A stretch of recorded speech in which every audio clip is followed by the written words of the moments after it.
Hey everybody, it's Emmy from The Great Adventure. My co-pilot Gracie is snoozing in the corner. What a surprise, huh? I am here with one of my very favorite people in the whole wide world, my niece Mikaela. And she is a rock star for various reasons, and also one of my heroes for various reasons. And she's going to share a little bit of her story with you. So we're in Arizona, in Sun Lakes, Arizona, and she's my sister Jeannie's daughter. And she's got two beautiful daughters, Brooklyn, who is now 8 years old, and Aria, who is 5. Yeah. 5, yeah. Very different kids. But the journey has been an unusual one and a miraculous one. And if you watched on Facebook the other day on my site, you would have seen me with Brooklyn singing Supercalifragilistic, which in itself is a miracle. And we'll let Mikaela explain why.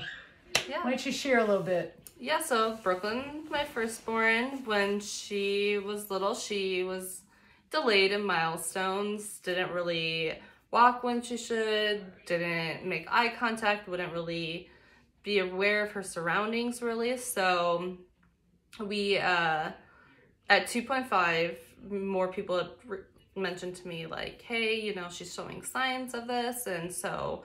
signs of delay, either some type of mental delay or developmental delay, or some people had mentioned autism. So I ended up getting her tested at 2.5. And how did you feel when people would say that? It was hard. I was very defensive. You know, you don't want to think that there's anything wrong. You want to say, like, you know, like, they're just taking their time.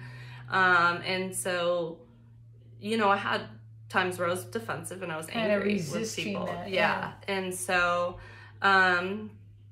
eventually, though, I did take her in to get tested, and my brother was there with me when we got our results. It was me and him, and she was like, you know, I want to tell you, your daughter is definitely autistic, and she's severely autistic. And say that again. She was what? She's severely autistic, is what she said. Did you hold your breath when you heard that? Yeah, it was just like you felt like your world shattered at that point, you know, and it's just like, no one wants to hear that. And what was going through your mind? You're just like, you're so overwhelmed, definitely overwhelmed. Wow.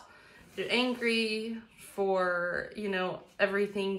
You feel guilty of, like, what could I have done differently?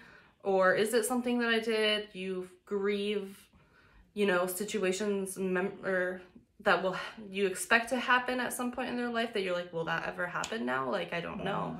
Wow. And she was 2.5 at this point? Yeah, she was 2.5. She wasn't talking, wasn't, like, making eye contact. And so nowadays they don't really say, like, you're severely or you're not severe or you're high or low functioning. It's more just like you're on that spectrum.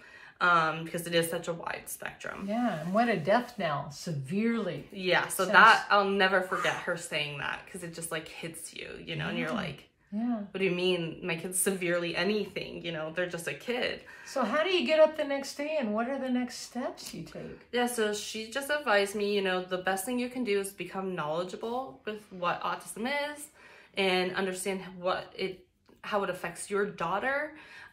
So I got a lot of books, did a lot of research. I watched like videos online that show kind of like what they see on their end, like stimulation videos, to kind of see, like, when you get overstimulated, especially with, like, lights or, like, repeating, like, words in your head and stuff, and kind of try to understand what she's going through too.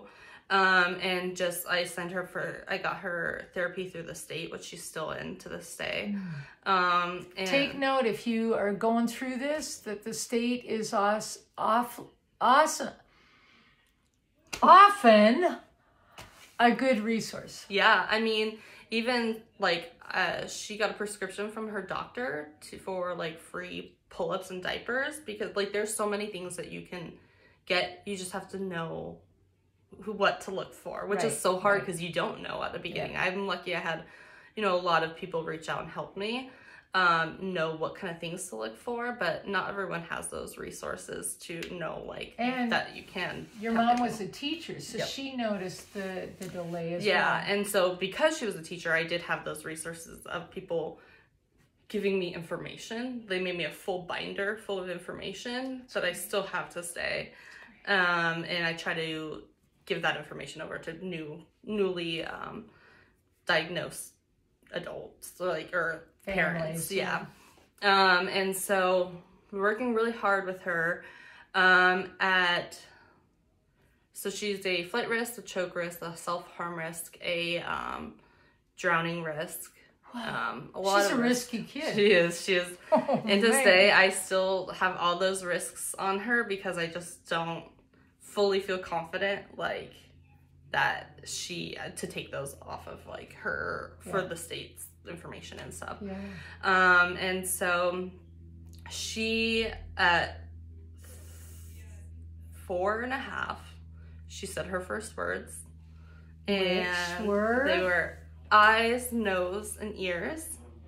Tell us more about that. How Yeah. did she get that? So I'd always go over, like, I mean, she would never repeat, but I'd just go over, like, eyes, nose, mouth, ears, hands, like, just body parts, or dog, cat, and I just, you know, go over these things. I didn't know if she was retaining it or not, but she was, and so I remember being on the way to work, and her saying eyes, and it was like, me and Ryan, her dad, like, stopped, and we're like, did she just say something? Because sometimes you're like, did I hear it or not? And we look back, we're like, what'd you say? She's like, eyes, nose, ears. And so those were her first words. And, How profound. yeah. And that a little kid that hasn't been able to communicate is now saying, I have eyes, I have nose, I have ears, I can see, I can hear you, I can smell. Yeah. And Wow. so it was so great because, you know, like, I'd never known if I was ever going to hear her voice. I thought I had accepted the fact that I might never hear her voice. And after that, and people told me this, so like, when they start talking, they say a few words, they just thrive. They just go off and it just starts coming out. And she was 4.5 then. Yeah, she was 4.5. Wow. And it did. Like, she started saying things slowly at first, and then it was just like, when they find their voice and they understand now, like, I can voice what I'm thinking, what I'm feeling, then it does. They just take off. So fast forward now again. That's why the Facebook post that you tagged with me is so miraculous, because she's dancing, she's interacting with her world, she's singing. So fast forward, what's she doing now? So now she's in cheer. She loves to sing. Cheerleader. She loves to dance. Yep, she's cheerleader. She's my girly girl. She is. She got very long hair. Yes, very long hair. Yeah. And she is friends at school. She's in a board game club after school. Oh my God. She is thriving. She's earned awards at school for being, I don't know if I've ever told you, she earned awards for being nice to other kids and sticking up for other kids. That's my grandniece. Yeah, and she's just she's the most loving, sweet, kind person that you'll ever meet. She's a sweetheart. So what do you think the difference was? What were some of them, what made the impact, the change? What do you think? I would say therapy. She's worked so hard, and there's been times where she didn't want to do therapy. She goes on Tuesday or Thursdays right after school. We get home, 15 minutes later, she's on therapy. And it's exhausting, but, you know, she works so hard. You got her signed up for that. Yeah. And so, you know, she's just worked so hard. I really, truly am, like, I always advocate, like, therapy will help. It will help. And it might take a while, but it will help. And the earlier you can get them in, the better. So take note to that, too. Yeah, there is a lot of this, like, whole, you know, denial. It's really... I mean, we all feel it. Every parent that goes through it feels it. So it's nothing to be ashamed about, but just trying to, like, put out there that even if you don't feel like, oh, I feel like they have that diagnosis, if they're not talking yet, put them in speech therapy. It doesn't matter if they're diagnosed or not. Like, early intervention with kids for anything is so much more beneficial. She wouldn't be here where she's at today if I didn't step in that early on. So I know we're running out of time here, but I just have to toot Mikaela's horn. You were a full-time working mom. You still are. She's a hard worker, this one. And at the same time, trying to juggle another child come along and not worry about that one as well, and then help her autistic child develop and grow. And I remember praying for you and thinking, oh my gosh, is she going to make it through? Through the grace of God, a lot of prayers, and your hard work, you have brought Brooklyn really where she is today. And it is a miracle. I mean, God, I think, has intervened in so many ways. But what word of advice would you give? We're going to end with this. To a family member of somebody newly diagnosed, or someone that you might suspect is going through some kind of issue like this? Yeah, I definitely think if you notice any signs for someone else's child, like if they're close to you, definitely mention it to them in a way that you need to be aware they might be defensive, but it helps to voice it. That's what helps me get Brooklyn help. And knowing if you have a family member who has a kid that's autistic and they just got diagnosed, like, we're overwhelmed, we're stressed, we're scared. Like, my sister would take my daughter all the time. My mom, my brother, they always would take her and just give me a break. We need that break.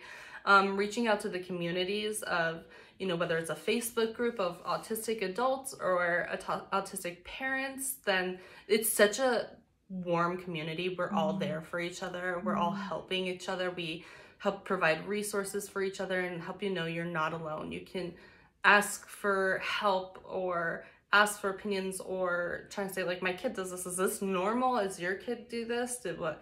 But, you've meet one autistic person, you've met one autistic person. They're not all the same. And that's one thing that's important to know too.